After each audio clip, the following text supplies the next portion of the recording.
Hi hello welcome to my channel. రోజు రెగ్యులర్గా బోరింగ్గా tiffin తిని బోర్ అయిపోయారా? మరి అయితే ఈ చలికాలంలో వేడివేడిగా ఇలా ఒకసారి చేసుకుని తినండి. దోశ చాలా టేస్టీగా ఉంటుంది, చాలా ఫ్లేవర్ఫుల్గా ఉంటుంది, చాలా ఈజీగా కూడా అయిపోతుంది. ఈ దోశని ఎలా వేసుకోవాలో చూసేయండి. ఇలా దోశ వేసుకున్న తర్వాత దానిలోకి ఉల్లిపాయలు సన్నగా కట్ చేసినవి, అలాగే టమాటో ముక్కలు కూడా సన్నగా కట్ చేసినవి వేసుకోవాలి. ఇందులోకి ఇంకా మిగిలిన వెజిటేబుల్స్ ఏమీ వేయాల్సిన అవసరం లేదండి. మీకు ఇష్టం ఉంటే క్యారెట్ వేసుకోండి, లేదంటే ఫ్లేవర్ అయితే డామినేట్ చేస్తుంది క్యారెట్ది, నేనైతే వేయట్లేదు. కొంచెం సాల్ట్ అలాగే తగినంత కారం కూడా వేసుకోవాలి.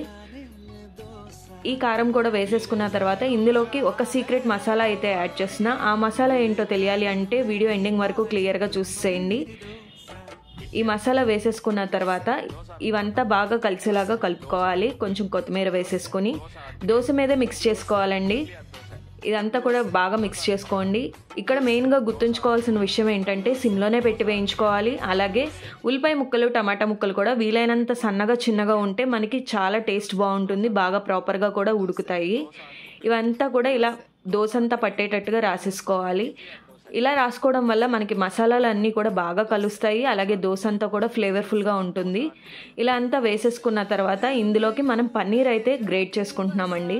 మీరు కావాలనుకుంటే చిన్న చిన్న ముక్కలుగా అయినా చేసుకోవచ్చు, లేదా ఇలా పన్నీర్ని తురుముకోవచ్చు. దోశ అంతా చక్కగా దోశ అంతా పడేటట్టుగా నేను తురుముకుంటున్నాను. మీకు నచ్చినంత వేసుకోవచ్చండి. ఆ ఫ్లేవర్స్కి సరిపోను పన్నీరు చూస్తున్నారు కదా. స్పైసీనెస్ మీ ఇష్టాన్ని బట్టి వేసుకోవచ్చు. కావాలనుకుంటే గ్రీన్ చిల్లీస్ కూడా కట్ చేసి వేసుకోవచ్చు. ఇప్పుడు ఇదంతా కూడా బాగా కలిసేలా కలిపేస్తున్నాను దోశ మీదే. ఫ్లేవర్స్ అన్నీ కూడా బాగా మిక్స్ అయిపోవాలి. సిమ్లోనే ఉడికించుకోండి, అప్పుడే టేస్ట్ అనేది చాలా బాగుంటుంది. ఇలాగ ఒక 5 minutes పాటు అలాగే పెనం మీద వదిలేసేయండి దోశని. ఈ కూరలో ఉన్న వాటర్తోనే దోశ అంతా కూడా బాగా రోస్ట్ అవుతుంది, అలాగే ఫ్లేవర్స్ అన్నీ కూడా బాగా దోశకి యాడ్ అవుతాయి. కొద్దిగా ఆయిల్ వేసేసుకొని నేనైతే లైట్గా ఫ్రై అవ్వనిస్తున్నాను. ఫ్రై అయిన తర్వాత ఈ కర్రీ అంతా కావాలనుకుంటే మనం పక్కకు తీసేసుకొని నంచుకోవచ్చు, లేదా ఇలా ఫోల్డ్ చేసుకుని కూడా తినేయచ్చు. నేను ఇక్కడైతే ఈ కర్రీ అంతా సపరేట్గా వేరే బౌల్లోకి తీసేస్తున్నాను. చూస్తున్నారు కదా, ఇలా సపరేట్గా తీసేసుకుంటున్నాను.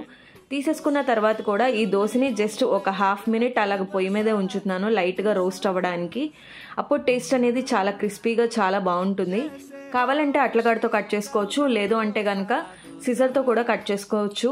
నేను ప్రెజెంటేషన్ కోసం దీన్ని టోపీలాగా అయితే ప్రిపేర్ చేస్తున్నాను. మన షాహీ పన్నీర్ దోశ అయితే రెడీ అయిపోయిందండి. ఇందులో వాడిన సీక్రెట్ మసాలా వచ్చి షాహీ బిర్యానీ మసాలా.